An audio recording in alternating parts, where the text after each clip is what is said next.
우리 하나님 말씀 사무엘상 13장 8절부터 15절까지 우리 함께 합독하도록 하겠습니다. 구약성경 427페이지에 있습니다. 시작. 사울은 사무엘이 정한 기한대로 이래 동안을 기다렸으나 사무엘이 길갈로 오지 아니하매 백성이 사울에게서 흩어지는지라. 사울이 이르되 번제와 화목제물을 이리로 가져오라 하여 번제를 드렸더니 번제 드리기를 마치자 사무엘이 온지라. 사울이 나가 맞으며 문안하매 사무엘이 이르되 왕이 행하신 것이 무엇이냐 하니 사울이 이르되 백성은 내게서 흩어지고 당신은 저만 나라 안에 오지 아니하고 블레셋 사람은 믹마스에 모였음을 내가 보았으므로 이에 내가 이르기를 블레셋 사람들이 나를 치러 갈 길갈로 내려오거늘 내가 여호와께 은혜를 간구하지 못하였다 하고 부득이하여 번제를 드렸나이다 하니라. 사무엘이 사울에게 이르되 왕이 망령되이 행하였도다. 왕이 왕의 하나님 여호와께서 왕에게 내리신 명령을 지키지 아니하였도다. 그리하였더라면 여호와께서 이스라엘 위에 왕의 나라를 영원히 세우셨을 것이오늘 지금은 왕의 나라가 길지 못할 것이라. 여호와께서 왕에게 명령하신 바를 왕이 지키지 아니하시고 여호와께서 그의 마음에 맞는 사람을 구하여 여호와께서 그를 그의 백성의 지도자로 삼으셨느니라 하고 사무엘이 일어나 길갈에서 떠나 베냐민 기브아로 올라가니라. 사울이 자기와 함께한 백성의 수를 세워보니 600명 가나니라. 네, 아멘. 지난 주일에는 인생의 표대라는 제목을 가지고 사울이 다메섹 도상에서 부활하신 예수님을 만난 후에 변화되어서 예전에 추구하던 모든 것을 배설물처럼 여기고 새롭게 세워진 표대를 향해서 그리고 하나님이 위해서 부르신 부름의 상을 위해서 달려간다고 하는 고백 속에서 바로 우리가 가져야 될 그리고 바라봐야 될 그리고 달려가야 할 신앙의 표대가 그리고 생활의 표대가 그리고 사명의 표대가 무엇인가를 살펴보면서 은혜를 나누었습니다. 오늘은 어긋난 표대라고 하는 제목을 가지고 이제 구약 성경에 나타난 기스의 아들 사울에 대해서 조명해 보면서 은혜를 나누도록 하겠습니다. 이제 이 기스의 아들 사울은 아버지가 잃어버린 암나기들을 찾으러 나섰다가 사무엘을 만나 뜻밖의 기름 부음을 받습니다. 그리고 전 이스라엘이 미스바에서 모여서 이제 왕을 뽑을 때에 이제 이 사울은 짐짝 뒤에 숨어 있을 정도로 자기가 왕으로 뽑혔지만은 그 자리에 나서지 못하고 부끄러워서 짐짝 사이에 숨어 있을 정도로 좋게 말하면 순진했고 겸손했고 또 나쁘게 평가하면 그만큼 소극적인 사람이었습니다. 하지만 하나님께서 그를 왕으로 세우셨고 또 사울은 하나님의 은혜로 뜻하지 않게 이스라엘의 첫 번째 왕이 되었습니다. 하지만 그가 왕 위에 오른 지 2년 만에 그의 표대가 어긋나 버리고 말았습니다. 그래서 왕의 자리에서 왕과 베냐민 지파가 왕의 지파로서 선택받고 사울이 그 첫 번째 왕이 되었지만은 이제 왕가가 바뀌는 즉 다윗 유다 지파로 왕가가 넘어가는 그런 불행을 초래하게 되었던 겁니다. 뿐만 아니라 이제 이 블레셋의 공격으로 그는 두려워했고 두려워한 나머지 이제 그 사무엘의 제사장 직분까지 침해함으로 말미암아 그는 하나님 앞에 버림을 받게 되었던 것입니다. 그는 왜 그렇습니까? 어떤 면에서 이 사울은 왕이 되면서부터 이전에 가지고 바라보며 달려갔던 그 표대가 어긋났기 때문에 그래서 우리는 이 사울의 생애를 통해서 우리의 인생 속에 또 신앙의 현장 속에서 우리의 표대가 어긋난다면 그 인생이 얼마나 비극적이고 또 그 신앙이 얼마나 잘못되는가 하는 것을 우리는 배울 수 있습니다. 그렇다면 이제 이 사울은 구약의 사울입니다. 이 사울은 어떻게 해서 왜 그의 표대가 어긋나 버리고 말았는가? 첫째는 그의 신앙의 표대가 어긋난 것은 하나님 중심이 아니라 자기 중심으로 살았기 때문에 그렇습니다. 다시 말씀드리면 하나님 중심적인 삶을 살다가 하나님 중심적인 신앙을 가지고 있다가 왕이 돼서 그 왕좌를 누리다 보니까 어떻게 됩니까? 하나님 중심적인 신앙이 자기 중심으로, 세상 중심으로, 물질 중심으로 흐르고 말았다고 하는 사실입니다. 이제 오늘 본 말씀 13절에 보면 사울이 이제 이 사무엘을 기다리다가 오지 않자 이제 자기가 제사를 집행하게 됩니다. 제사가 끝나자마자 사무엘이 도착했고 도착한 사무엘이 무슨 일이냐 물으니까 자초지를 이야기합니다. 지금 블레셋 군대는 쳐들어왔고 백성들은 두려워서 흩어지고 있는데 당신은 정해진 시간에 오지 않기 때문에 부득이해서 어쩔 수 없이 제사를 드렸다. 그러니까 사무엘이 뭐라고 말합니까? 사무엘이 사울에게 이르되 왕이 망령되이 행하였도다. 왕이 하나님 여호와께서 왕에게 내리신 명령을 지키지 아니하였도다. 그리하였더라면 여호와께서 이스라엘 위에 왕의 나라를 영원히 세우셨을 것이오늘 지금은 왕의 나라가 길지 못할 것이라고 기록되어 있습니다. 여기서 망령되이 행하였다고 하는 이 망령되다고 하는 히브리어 사칼은 어리석다 또 악하다라고 하는 뜻을 지니고 있습니다. 따라서 이 성경에서 이 망령되다고 하는 이 단어가 사용될 경우에는 주로 하나님의 영광이나 아니면 하나님의 주권을 침범했을 때 쓰여진 단어입니다.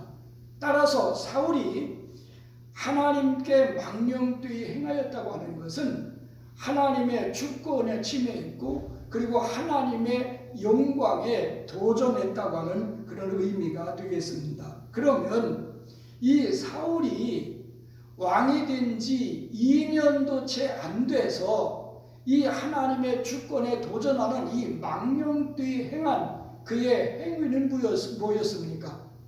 그는 어떻게 보면 하나님의 허락이 없이 자기 마음대로 전쟁을 일으켰던 겁니다. 여러분, 우리는 다윗을 잘 압니다. 다윗의 신앙은 전쟁은 누구에게 속한 것이라고 그랬어요? 하나님께 속한 것이라고 그랬어요. 그래서 그는 왕이 될 때부터 모든 이제 사사건건마다 하나님께 물어보고 하나님께서 허락하셨을 때 그는 움직이는 것을 보게 됩니다. 하나님은 그런 다윗을 마음에 들어 하셨어요. 그리고 기뻐하셨어요. 그리고 다윗을 사용하셨던 겁니다. 그런데 사울은 왕으로 세워진 지 2년도 채 안 돼서 하나님의 뜻이나 하나님의 계획이나 하나님의 생각과는 상관이 없이 자기 마음대로 세상의 다른 나라의 왕들처럼 행사하기 시작했다고 하는 겁니다. 여러분, 이스라엘이라고 하는 국가는 열방의 나라들과 달렸습니다. 이스라엘 국가는 이제 시내산 언약을 통해서 바로 너희가 내 말을 잘 듣고 이 말대로 순종하면 내가 너희 하나님이 되겠다. 그리고 너희는 내 백성이 될 것이다. 그리고 열방에 대해서 너희는 제사장 나라가 되리라. 이것이 시내산 언약의 핵심입니다.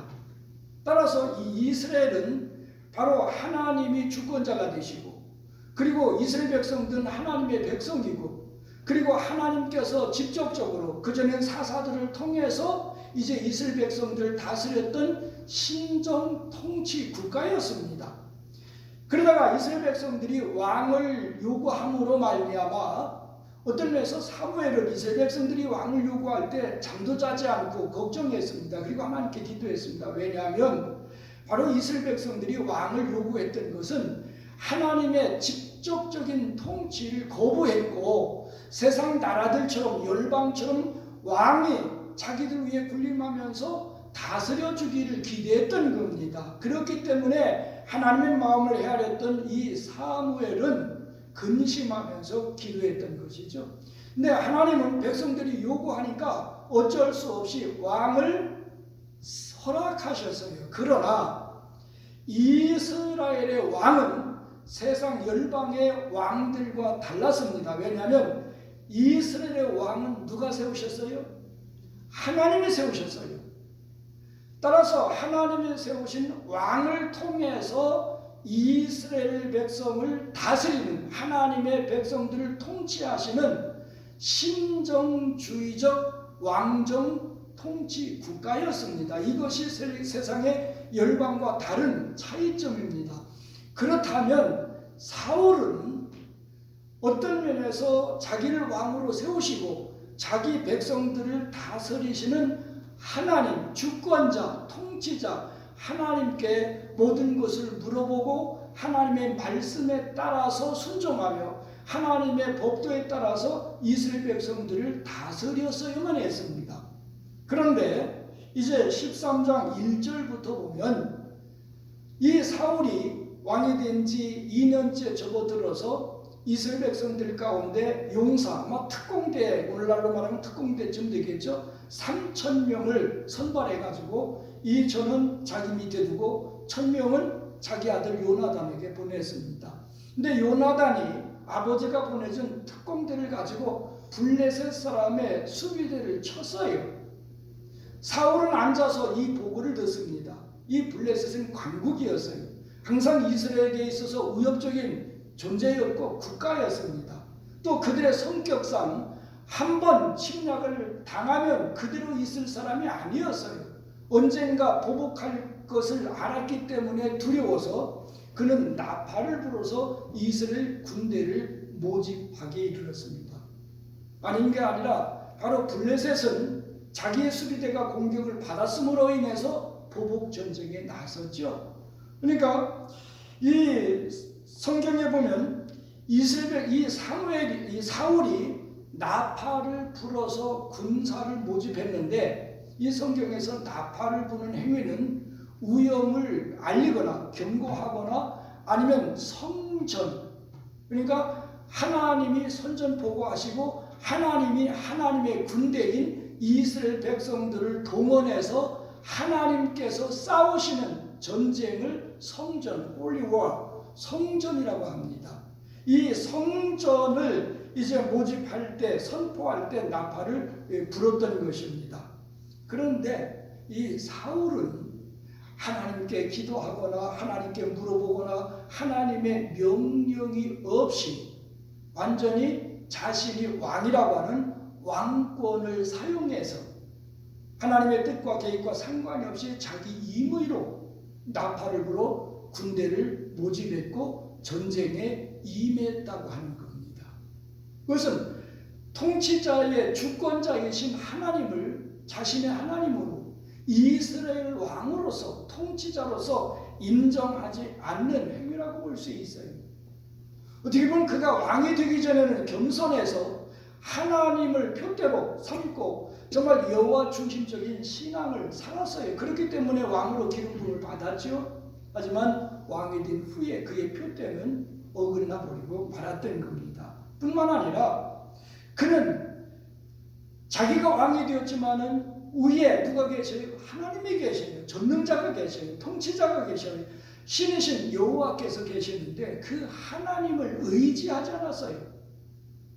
그는 다윗처럼 어떤 상황 속에서 철저하게 하나님을 신뢰하고 하나님을 의지했더라면, 하나님을 자신의 목자로 삼고 하나님의 인도에 따랐더라면 그의 나라가, 그의 왕권이 이어졌을 것입니다만은 사울은 그렇게 하지 않았던 겁니다. 조금 전에 말씀을 드렸습니다만은 공격을 받은 블레셋이 가만히 있지 않죠. 그래서 군대를 동원했습니다. 병거가 3만이고 마병이 육천이고, 그리고 백성이 해변에 모래와 같다고 했었는데 이 백성은 군사들을 가리키죠.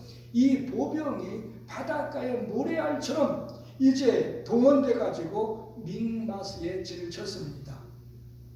이것을 목격한 이스라엘 백성들의 반응은 어떠했느냐? 성경에 보니까 절박해서 굴과 수풀과 바위 틈과 웅덩이에 숨어버렸고, 어떤 사람은 요단을 건너서 길라 땅으로 피난까지 갔습니다. 그런데 사울은 그때 당시 길갈에 있었는데 그를 따르는 모든 백성들이 벌벌 떨고 있었어요. 그런 상황 속에서 이 사울은 자기가 전쟁을 선포해 놓고 나팔을 불러 군사를 모집한 후에 어떤 면에서 하나님이 싸워주시기를 원해서 그는 사무엘을 초청했습니다. 왜냐하면 성전이 되기 위해서는 제사장이 먼저 하나님 앞에 제사를 드리고, 그리고 싸움 자체가 바로 하나님을 섬기는 행위였기 때문에 그게 성전이거든요. 그렇게 되기를 원해서 사무엘을 초청했는데 사무엘은 7일을 기다리라고 해놓고 나타나지 않는 겁니다. 그러니까 사무엘까지 나타나지 않자 백성들이 흩어지기 시작한 거예요. 그러니까 조급해진 마음에서 사울이 자기 스스로 제사를 집행할 수밖에 없었던 겁니다. 여러분, 어떤 면에서 이와 같은 그 유사한 장면을 볼 수 있습니다. 그것은 그 이후에 이제 블레셋과의 전쟁이 붙었습니다마는 그때 블레셋의 장군으로 나온 사람이 누구였습니까? 골리앗이었죠. 17장의 내용입니다. 골리앗이 이제 그는 거인이었죠. 이 골리앗의 그 키와 어떤 면에서 모습에 기가 질린 이스라엘 군사들은 역시 본문 말씀처럼 숨기에 급급해 있었어요. 근데 이 골리앗이 하나님의 군대를 모욕한 것이죠. 그건 하나님을 모욕한 것이라 마찬가지죠. 그때의 다윗이 그 소리를 듣고 거룩한 분노가 일어났습니다. 그리고 나가 싸웠죠. 그는 칼을 가지고 간 것도 아니고 이 갑옷을 취한 것도 아니고 돌멩이 몇 개 주워가지고 물매를 가지고 나갔습니다. 나가면서 뭐라고 말합니까? 너는 창과 칼을 가지고 나오지만 나는 만군의 여호와의 이름을 의지해서 나간다. 누구를 의지해서요? 하나님을 의지했습니다. 그리고 나갔을 때에 골리앗을 넘어뜨릴 수 있었던 겁니다. 그것이 하나님을 의지한 것과 의지하지 않는 사람의 차이입니다. 오늘 우리도 마찬가지입니다. 인생을 살고 진행생활을 하고 어떤 사업을 하다 보면 골리앗과 같은 문제, 그리고 이 블레셋과 같은 그런 사탄의 공격을 우리는 받을 수가 있어요. 그때 우리는 어떻게 하느냐? 하나님께 신앙의 표대가 맞춰져 있는 사람은 다윗처럼 하나님을 의지하면서 믿음으로 나가 승리하지만은, 그러나 표대가 어긋나 있는 사람은 상황과 조건과 형편을 보고 두려워해서 떨며 도망가고 숨기에 급급하다고 하는 사실입니다. 뿐만 아니라 이 상황 속에서 사울은 자기의 수단과 방법과 능력으로 어떻게 해서든지 해결해 보려고 노력했어요. 그러다 보니까 제사까지 드리는 이 망령된 행실까지 하기에 이르렀던 겁니다. 오늘 그렇습니다.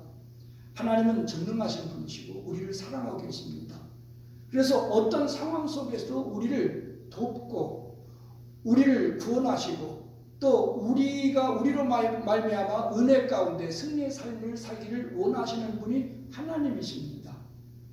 그러나 우리가 어떤 문제를 만났을 때 사울처럼 내 스스로 내 지식과 내 수단과 내 방법으로 해결하려고 할 때 하나님도 인격적인 분이시기 때문에 침묵하고 계셔요. 방관하고 계셔요. 하지만 우리가 하나님을 의지하고 하나님께 도움을 요청할 때 하나님께서는 즉각적으로 찾아오시고 지혜를 주시고 믿음을 주시고 능력을 주셔서 바로 거기에서 승리하도록 승리로 이끌어 주시는 분이 바로 하나님이심을 믿습니다.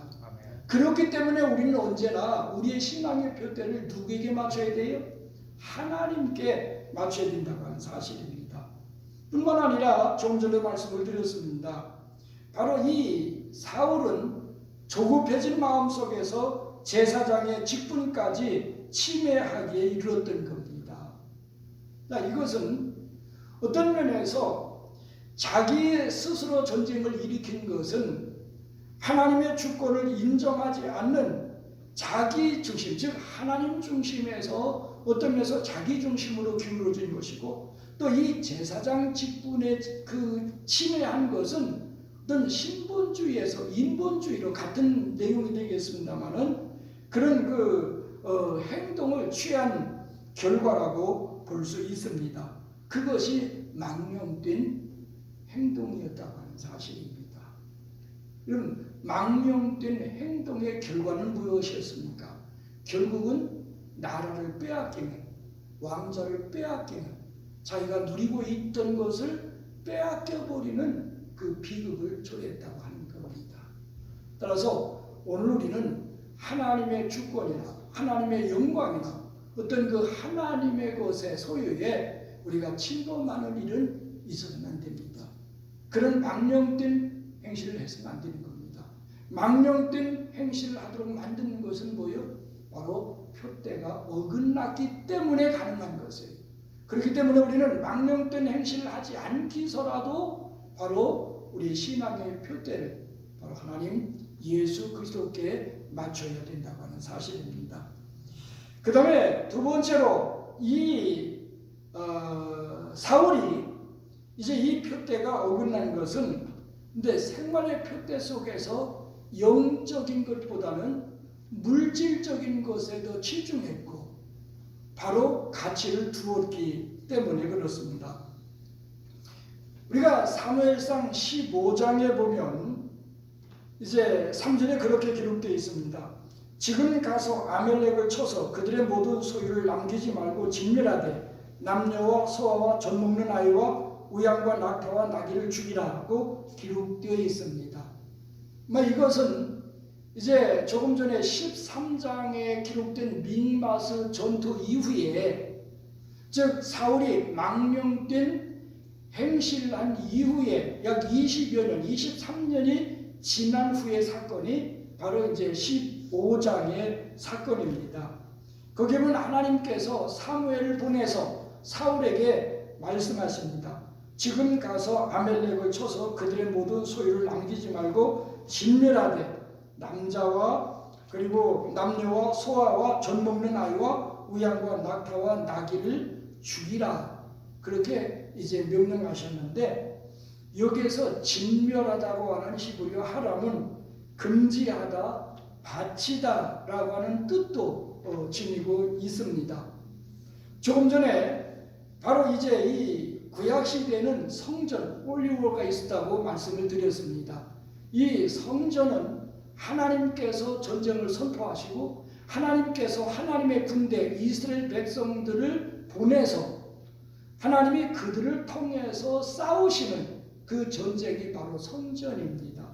이 아멜렉의 전쟁은 지금 하나님이 선포하시는 거예요. 하나님의 군대인 사울을 보내시는 겁니다. 그렇기 때문에 성전입니다. 근데 이 성전은 하나님께 바쳐진 전쟁이에요. 하나님께 바치는 전쟁입니다.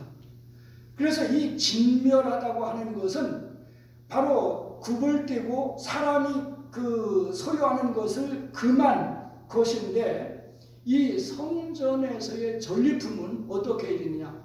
살아있는 생물은, 사람이나 가축이나 이 살아있는 것들은 죽여야 됩니다. 그게 하나님의 법칙입니다. 살아있는 것은 전부 죽여야 돼요. 그게 진멸이에요. 이 진멸은 하나님께 바치는 거예요. 그러니까 죽여서 바치는 겁니다. 그게 성전입니다. 그 다음에 물건들은, 즉 일상생활에 필요한 것들, 물건들은 불에 태워 없애야겠습니다. 좋은 것이 있다고 해서 그걸 사용할 수가 없어요. 가져갈 수가 없었습니다. 그러니까 물건들은 불에 태워야 됐고, 그 다음에 불에 타지 않는 것이 있어요. 금이나 은이나 이 보석 같은 것, 그건 어떡하냐? 불에도 안 타는데, 그것은 하나님의 성전, 성소에 넣음으로 말미암아 하나님께 귀속시켜야 했어요. 그게 하나님의 법칙이었습니다. 그런데 사울은 그 하람, 즉 성전의 명령을 받고 나서 어떻게 했느냐? 사무엘상 15장 7절에서 9절에 보면 그렇게 기록되어 있어요. 사울이 하웰라에서부터 애굽 앞 술에 이르기까지 아멜렉 사람을 치고 아멜렉 사람을 쳤습니다. 진멸했습니다. 그런데 문제는 아멜렉 사람의 왕 아각을 사로잡고 칼날로 그 모든 백성을 진멸하였으되 사울과 백성이 아각과 그의 양과 모든 좋은 것을 남기고 진멸하기를 즐겨하지 아니하고 가치 없고 하찮은 것은 진멸하니라. 그렇게 기록되어 있어요. 그러니까 상품 가치가 없는 것들은 전부 죽이고 없앴지만은 돈이나 좀 꽤 나갈 수 있는 것들은 전부 살려두고 그걸 전리품으로 취했다고 하는 사실입니다. 그래서 19절에 보면 사무엘이 사울의 이런 행위에 대해서 그렇게 책망합니다. 어찌하여 왕이 여호와의 목소리를 청종하지 아니하고 탈취하기에만 급하여 여호와께서 악하게 여기시는 일을 행하였나이까. 자, 봅시다. 하나님께서 아멜렉 전쟁과 성전을 선포하셨어요. 이 하람의 그 명령은 뭡니까? 진멸하라고 하는 명령은 살아있는 건 죽이고 물건들은 불태우고 그 다음에 금은 보석은 하나님의 성전에 귀속시키는 게 그게 하나님 말씀이었어요. 이제 다윗 같은 경우는 하나님 말씀의 생활의 표대가 세워졌기 때문에 무슨 일이 있더라도 그 말씀에 순종했을 겁니다. 그러나 사울은 하나님 말씀은 그렇더라도 사울에게 있어서는 그는 이제 왕된 지 2년도 채 안 되기 때문에 그에게 필요한 건 뭡니까? 다른 열방들처럼 즉 블레셋과 싸워 이기기 위해서는 뭐가 많아야 돼요? 군사가 많아야 돼요. 또 무기가 좋아야 돼요. 그런 것들을 갖추려고 하다 보면 뭐가 필요합니까? 돈이 필요하죠. 그렇기 때문에 하나님 말씀을 어겨가면서까지 그는 뭐합니까? 재물을 탈취하기에 급급해 있었다고 하는 겁니다. 그 모습이 하나님 보기에 악하게 보여졌다고 하는 겁니다. 다시 말씀드리면 우리 생활 속에 하나님의 말씀이 표대가 돼서 하라고 하는 것은 하고 하지 말라고 하는 것은 안 해야 하나님 보시기에 좋은 것인데, 그러나 우리가 세상의 물질의 욕심 때문에 아니면 사람의 체면 때문에 아니면 세상의 어떤 필요 때문에 주어진 환경과 조건 때문에 하나님 말씀을 가볍게 여기고 하나님 말씀을 어겨가면서까지 우리가 세상의 물질의 가치를 두고 그것을 위해서 살아가고 있다면 그것은 하나님 보시기에 악한 행동이라고 하는 사실입니다. 이 사무엘의 책망을 듣고 사울은 뭐라고 대답합니까? 20절에서 21절에 보면 나는 실로 여호와의 목소리를 청종하여 여호와께서 보내신 일로 가서 아멜렉 왕 아각을 끌어왔고 아각도 어떻게 했어야 돼요? 죽였어야 했습니다. 근데 사울은 아각을 끌어왔어요. 왜냐? 이스라엘 백성들에게 못하게 해서 자랑하기 위해서. 나중에 사무엘이 직접 아각을 처형했습니다마는 아멜렉 사람들을 진멸하였으나 다만 백성이 누가 그랬어요? 자기가 그렇게 해놓고 지금 책임을 누구에게 전가시키고 있는 겁니까? 백성들에게 전가시키고 있어요. 다만 백성이 그 마땅히 멸할 것 중에서 가장 좋은 곳으로 길갈에서 당신의 하나님 여호와께 제사하려고 양과 소를 끌어왔나이다 하는지라. 그는 핑계를 대요. 책임을 백성들에게 전가시키면서 또 다른 책임 핑계는 뭡니까? 하나님 앞에 제사를 드리기 위해서 제물로 삼기 위해서 끌고 왔다고 하는 거예요. 뭘? 그 살찐 소와 양들을 그 핑계를 대는 겁니다. 그때 사무엘이 말합니다. 22절에서 23절에 보면 여호와께서 번제와 다른 제사를 그의 목소리를 청종하는 것을 좋아하신 같이 좋아하시겠나이까? 이 말씀의 의미는 뭡니까? 하나님이 좋아하시는 것은 하나님 말씀에 순종하는 것을 좋아하신다는 말이에요. 순종이 제사보다 낫고 듣는 것이 순양의 기름보다 나으니 이는 거역하는 것은 점치는 죄와 같고 완고한 것은 사신 우상에게 절하는 죄와 같음이라. 왕이 여호와의 말씀을 버렸으므로 여호와께서도 왕을 버려 왕이 되지 못하게 하셨나이다. 자, 이 성전은 진멸하는 겁니다. 하나님께 바치는 겁니다. 따라서 모든 전리품은 하나님 앞에 바쳐야 되는 겁니다. 구분됐기 때문에. 근데 사울이 하나님께 바쳐진 것을 탈취했어요. 생활의 표대가 어긋났기 때문에 그렇습니다. 결국은 하나님께 버림을 받는 이 비극이 벌어졌다고 하는 사실입니다. 여러분, 우리가 여호수아 7장에도 보면 비슷한 사건이 기록되어 있어요. 이 여리고 전투도 역시 성전이었어요.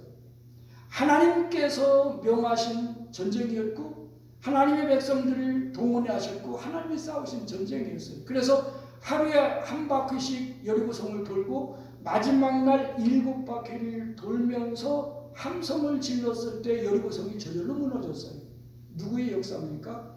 하나님의 역사예요. 그것이 바로 성전이었기 때문에. 그래서 여리고성의 모든 전리품들은 죽이든지 불에 태우든지 하나님께 바쳐야만 했습니다. 그런데 그 중에 아간이라고 하는 사람이 시날산 외투 한 벌과 금덩어리 하나, 은 20세겔을 탐심을 품고 그것을 가져다가 자기 장막에 감추었어요. 결과는 어떻게 됐습니까? 그 다음 전투 아이성 전투에서 큰 패배를 거두었던 겁니다. 이스라엘은 민족 공동체였어요. 공동체 가운데 한 사람의 범죄가 바로 이스라엘 백성들이 아이성 전투에서 패하는 실패의 원인이 되었다고 하는 사실입니다. 오늘 우리는 교회 공동체입니다. 따라서 우리 공동체의 한 사람이 역시 하나님의 주권에 도전하고 표대가 어긋난다면 바로 공동체 전체도 피해를 입을 수 있다고 하는 사실입니다. 그 교훈을 주고 있어요. 그렇기 때문에 우리 모두가 이 생활의 표대를 어디에 맞춰야 돼요? 하나님 말씀, 성경의 표대를 맞추고 하라고 한 것은 그대로 순종하기 위해서 몸부림치고 하지 말라고 말씀하신 것은 우리가 이를 악물고라도 근함으로 말미암아 우리의 삶이 거룩해져야 되고 하나님이 우리의 삶 속에서 역사하시며 우리를 통해서 일해 나가실 수 있도록 만들어야 되는 겁니다.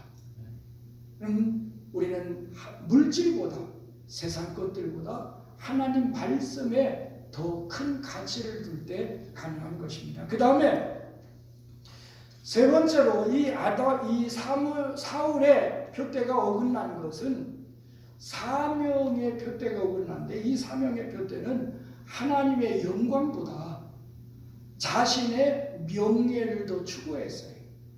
그러니까 우리가 사명자로서 하나님의 일을 해 나갈 때에는 그 사명의 표대는 우리가 지난주에 십자가라고 했어요.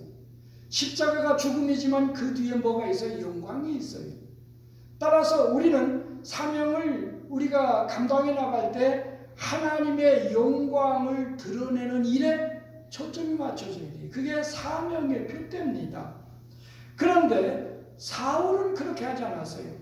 15장 사무엘상 15장 12절에 보면 사무엘이 사울을 만나려고 아침에 일찍 일어났더니 어떤 사람이 사무엘에게 말하여 이르되 사울이 갈멜에 이르러 자기를 위하여 기념비를 세우고 발길을 돌려 길갈로 내려갔다 하는지라. 갈멜, 이것은 북쪽에 있는 갈멜산과 다른 갈멜입니다. 어찌됐든지 이 갈멜에 무엇을 세웠다고 그랬어요? 기념비를 세웠다고 그랬습니다. 이 기념비라고 하는 히브리어 야드는 이 본래 손, 이 핸드, 이 손을 가리키는 단어였습니다. 그런데 나중에 바로 이제 이것이 기념비라고 하는 그런 의미로 바뀌어지게 됩니다. 이 야드라고 하는 단어가 어찌됐든지 사울이 아멜렉과의 전투에서 승리를 거두었어요. 누가 싸우셨기 때문에? 하나님이 싸우셨기 때문에. 그런데 사울은 이 아멜렉과의 전투에서 승리한 것을 누가 한 것으로 착각했어요? 자신이 한 것으로 착각했어요. 자신이 지혜가 있고 자신이 전술을 잘 세웠고 자신의 군대가 힘이 있어서 이긴 줄로 착각했다고 말입니다. 그래서 자기를 위해서 기념비를 세웠다고 하는 겁니다. 여러분, 그렇다면 하나님께서는 왜 아멜렉을 그렇게 진멸하라고, 여기에 보면 남자를 비롯해서 여자까지 그리고 아이들과 젖 먹는 아기까지 진멸하라고 그랬어요. 사랑의 하나님께서 왜 아멜렉만큼은 그렇게 잔혹하게 진멸하라고 명령을 내렸을까요? 그것은 우리가 출애굽기 17장에 보면 이스라엘 백성들이 이집트에서 나와서 바로 르비딤에서 쉬고 있을 때 이 아멜렉이 와서 이스라엘 백성들을 공격했습니다.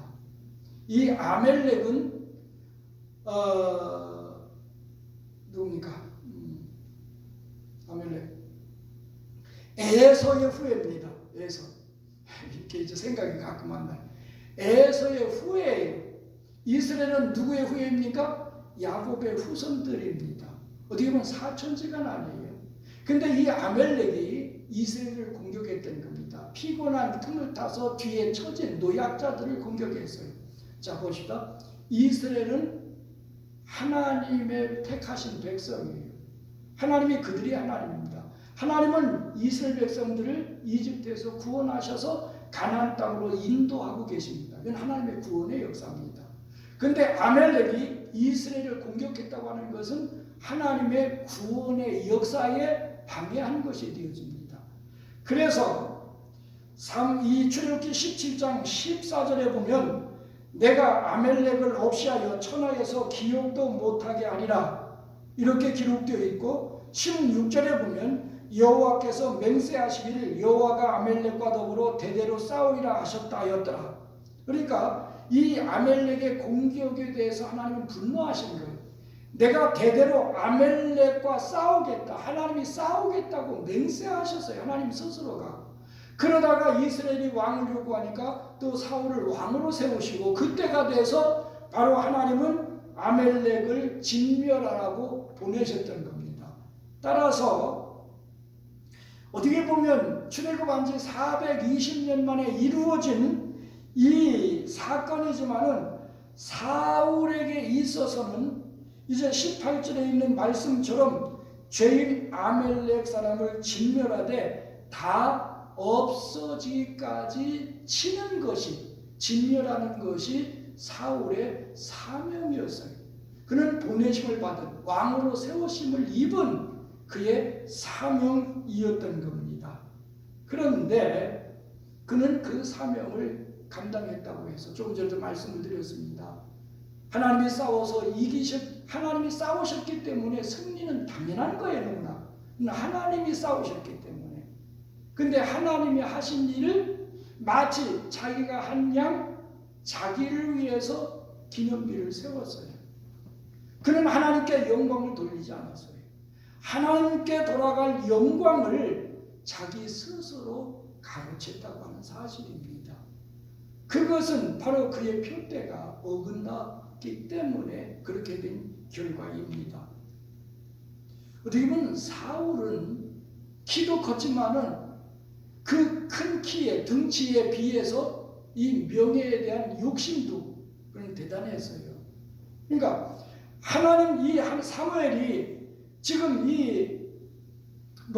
사울에게 가가지고 이제 지금 책망하고 있는데, 왜냐하면 하나님께서 사울을 버리시겠다고 말씀하십니다. 들립니다. 그 음성을 들은 사무엘은 밤새도록 근심하며 기도하다가 아침 일찍 일어나서 사울을 찾아갔는데 사울은 자기를 위해서 기념비를 세우고 다른 데로 가버린 거예요.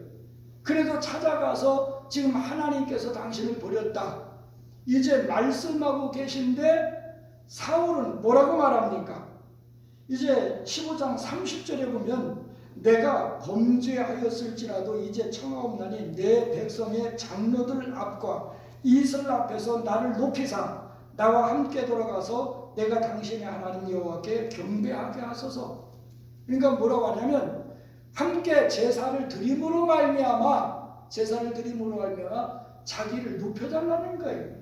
지금 하나님께서는 사무엘을 보내서 패의 선고를 하신 거예요. 패의 선을 하셨는데 사울은 아랑곳하지 않고 이제 이 아멜렉 전투에서 승리한 것, 그것을 이제 제사를 드리면서 자기가 이렇게 승리했다, 그걸 보이게 해달라고 하는 겁니다.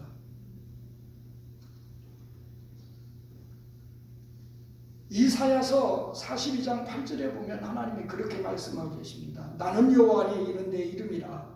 나는 내 영광을 다른 자에게 내 찬송을 우상에게 주지 아니하리라. 이 하나님 말씀입니다. 그런데 사울은 하나님이 주신 사명을 감당하다가 하나님께서 하신 일을 자신이 한 것처럼 자신을 위해서 기념비를 세웠죠. 마땅히 하나님께 돌아갈 영광을 자기 스스로 누리려고 했다고 하는 겁니다. 이것이 사명자들이 흔히 범하기 쉬운 죄인 것입니다. 따라서 우리는 하나님께서 시키신 일을 했다 할지라도 이것은 내가 한 것이 아니라 누가 하셨어요? 하나님이 하셨다. 우리는 하나님께 그렇게 영광을 돌려야 돼요. 주님이 하셨다. 성령께서 하셨다. 내가 한 것이 아니다. 오늘 많은 사람들이 어떤 일을 해놓고 하나님께 영광을 돌리지 않고 내가 했다는 것이지. 내가 기도해서 병을 고치고 내가 기도했더니 이런 기적이 나타나고 내가 이런 일을 했다. 아니죠. 우리는 그저 주님이 나 같은 죄인, 부족한 사람 하나님의 그 귀한 일에 쓰신 것만 해도 감사해야 돼요. 그렇죠? 나 같은 사람 세우시고 나 같은 사람을 사용하시는 것만 해도 감사한 일이에요. 그러나 모든 영광을 누구에게? 하나님께 돌려야 되는 겁니다. 그래서 고린도전서에 보면 10장 31절인가요? 그런즉 너희가 먹든지 마시든지 무엇을 하든지 다 하나님의 영광을 위해서 하라고 하는 겁니다. 여기에 다라고 그랬어요. 우리의 삶의 영역 전체에서 심지어는 숨쉬는 것조차 하나님의 영광을 위한 숨이 되어야 된다고 하는 사실입니다. 결론적으로 말씀을 드립니다. 지난주에 살펴보았던 사도 바울을 한 단어로 요약하면 뭡니까? 사울이죠. 사울. 신약의 사도 바울은 그는 주님을 만나기 전에는 표대가 어긋났습니다. 어긋난 표대를 바라보면서 가시체를 뒷발질하는 어리석은 인생을 살던 사람이었어요. 그러나 다메섹 도상에서 예수를 만난 후에 그의 표대가 새로워졌고 그의 신앙의 표대는 예수 그리스도였고 삶의 표대는 성경이었고 하나님 말씀이었고 사명의 표대는 십자가였어요. 그는 그것을 위해서 달려갔습니다. 그런데 기스의 아들 구약의 오늘 본 말씀의 사울은 어떻습니까? 왕으로 부름 받기 전에는 그의 표대는 어떤 면에서 하나님 중심이었고 말씀 가운데 살아갔고 그는 아버지가 잃어버린 암나귀를 찾으라고 할 때 끝까지 찾는 그런 사명자였어요. 어떤 면 인내하면서 사명을 잘 감당 맡은 일을 끝까지 했는 사람이었습니다. 그런데 그가 왕이 되자마자 2년 만에 그의 표대는 어긋나버리고 그래서 하나님 중심에서 자기 중심으로 들어섰고 어떤 면에서 하나님 말씀이 아니라 물질에 사로잡혔고 그리고 하나님의 영광이 아니라 자신의 명예를 드러내는 그러므로 말미암아 하나님 앞에 버리심을 받았고 악신에게 사로잡혀서 고생을 당하다가 결국에는 기부와 전투에서 어떻게 됩니까? 자기 아들과 함께 전사하기에 이르게 됩니다. 그것이 어긋난 표대를 향해 달려가는 인생의 비극입니다. 그렇다면 저나 여러분의 표대는 어떻습니까? 우리는 사도 바울과 같이 정말 그리스도 안에서 새로워진 표대를 향해서 달려가고 있습니까? 아니면 기스의 아들 사울처럼 지금까지 어떤 면에서 우리는 신앙의 표대를 향해 달려오다가 이민 와서 우리의 삶의 어떤 변화 때문에 세상의 어떤 문제들 때문에 행여나 우리의 표대가 어긋나 있지는 않는지 오늘 이 말씀을 통해 각자가 우리의 표대를 점검해 봐야 될 필요성이 있습니다. 따라서 행여라도 혹시라도 조금이라도 우리의 표대가 어긋났다면 이 시간 우리는 회개하고 그 표대를 재조정해야만 합니다. 그게 살 길이고 그것이 하나님 앞에 쓰여지고 그것이 하나님이 주시는 은혜를 지속적으로 누리는 길이기 때문입니다. 네, 기도드리겠습니다.